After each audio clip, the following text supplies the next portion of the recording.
What's up guys, it's your favorite QB coach. Welcome back to another TrackMan reaction video. In this reaction video, we're actually taking a look at launch direction, which is going to lead us into the conversation of the new ball flight laws versus the old ball flight laws. And then we're going to wrap up the video by giving you guys some on-course situations on how understanding the new ball flight laws can actually help you score lower scores. So without further ado, let's go do this thing. So welcome back to the channel, guys. You guys are new to Kiwi Golf Japan. We do a bunch of videos like this every single week. So what you got to go do is hit that little red subscribe button, smash the like button, please leave me a comment. Let me know what you guys think about these TrackMan reaction videos. And as always, hit that little bell notification. You guys are going to get notified every single time I drop a video. Okay, so like I said in the intro of this video, we're going to be specifically talking about launch direction in this video. However, we're going to actually be talking again new ball flight laws versus old ball flight laws, and then how it's going to be helping you. So the first part of this video, a PGA Tour player is going to go hit a shot. They're going to go take a look at the data. I'm going to help explain what they're talking about, and then we're going to get into the main points of this video.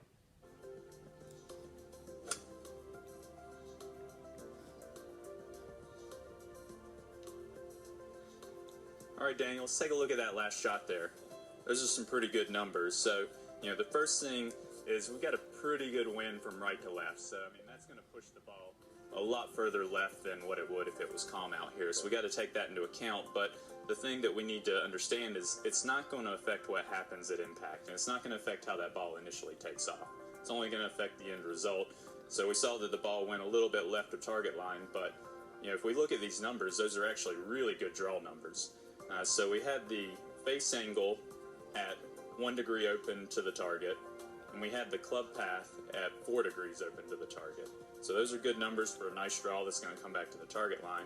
Okay. So real quickly, let me for you TrackMan newbies out there, let me break down what he's talking about there. So if you notice where it says face angle, it has 1.1 degrees, and then club path has 3.8 degrees. However, when he talked about face angle, he referenced 1 degree, and then when he talked about club path, he referenced 4 degrees. So the question is, why did he do that? Well, he's simply rounding up for club path to 4 degrees, and he's simply rounding down with face angle to 1 degree. You're going to find that a lot of TrackMan coaches do this because, again, 1 degree is so minimal that 1.1, most people are just going to round down. 3.8, most people are going to round up. Now, typically, I like to be really specific, so I try to keep the same numbers that I see on the screen. But even myself in lessons, I'll find myself rounding up or rounding down when it needs to be. So if you ever see that in the future, that's exactly what's going on. Don't worry about it. All right, so the next thing that he talked about was 1 degree to the right of the target. What does that mean? Well, whenever you're using TrackMan, TrackMan is tracking the ball flight, and they're actually using Doppler technology, and they're actually using a reference line which just goes out straight towards the distance. So if the face angle is 1.1 degrees to the right of that reference line, that's exactly why he said to the right. Now, the reason or the way you can tell that it's to the right of the target line is because there's not a negative sign right there. If there was a negative sign in front of the 1.1, that means that the face angle would actually be pointing to the left of that target line.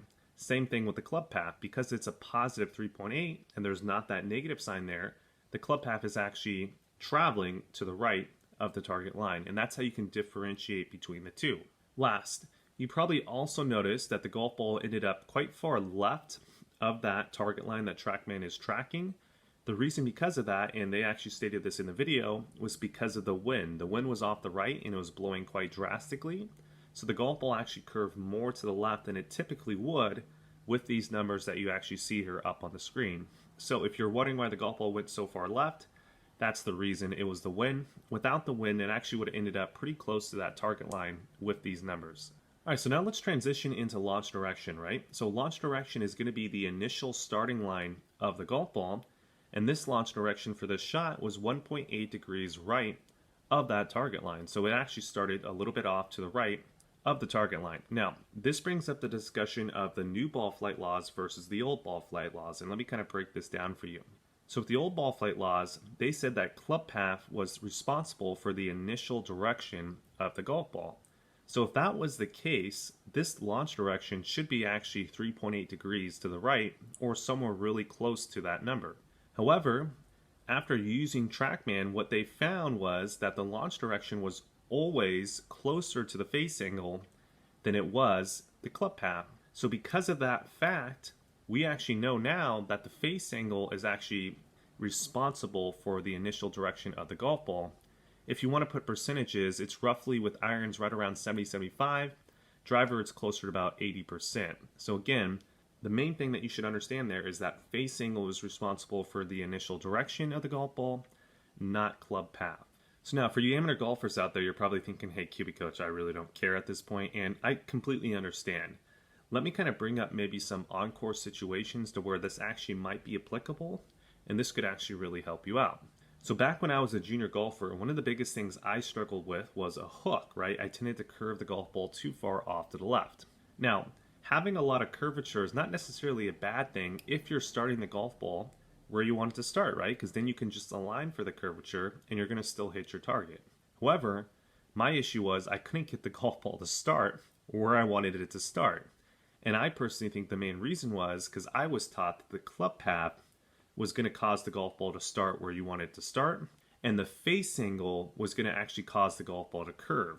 So whenever I was starting the golf ball too far left and it was curving off to the left, what I actually did was I actually swung more to the right, but I kept the same face angle, right? Because remember, I was taught to curve the golf ball, my face angle had to be more left, and that the club path had to be more to the right so I could start the golf ball more to the right. That was incorrect. Here's what I should have done, and this is what I do now, and this is why I can actually hit really functional draws, and I've become a lot better player because of this knowledge. So now what I do is if I'm starting the golf ball too far left, I actually focus on the face angle now as opposed to the club path. I don't try to swing more right. I actually try to get the face angle pointing more to the right, and now I can actually start the golf ball much more where I want it to, and then it will draw back to the target. Whereas before, because I was swinging more to the right, but kept the same face angle, I didn't change my starting line. I just drew the ball more because my club path was further away from the face angle, and that's what led me to be a really inconsistent ball striker, and I was never very good at it when I was playing junior golf. So hopefully now you can kind of see the power of understanding this basic TrackMan fundamental, understanding that if you are struggling with your starting line, it's not because of club path, it's because of your face angle. If you can understand that, I think it's going to really help you out there on the golf course because some of the shots that you're hitting could make more sense. Now I want to leave you guys off with this. Currently what we have right now at Kibbe Golf Academy is we actually have a rental program. So if you want to use like a TrackMan, we have a device called the Flight Scope, which Bryson DeChambeau uses. It's the exact same thing as the TrackMan, and you guys can actually rent it and use it with your practice. So if you're struggling with curving the golf ball too much, or your contact's not very good, and you actually want to see the real data points behind what's actually causing that, you can actually now rent my Flight Scope and use it in your practice. So if you guys are interested in that, I want you guys to go to the link down below, click on it, you'll take to your landing page. You can find the availability of my Flight Scope, and then complete the rest of the steps to actually book the Flight Scope, use it in your practice. I think it's going to be incredibly powerful, and I can't recommend it enough. So without further ado, we are done with this video. Make sure to like, comment, subscribe, share, all that good stuff, and I'll see you guys again in the next video.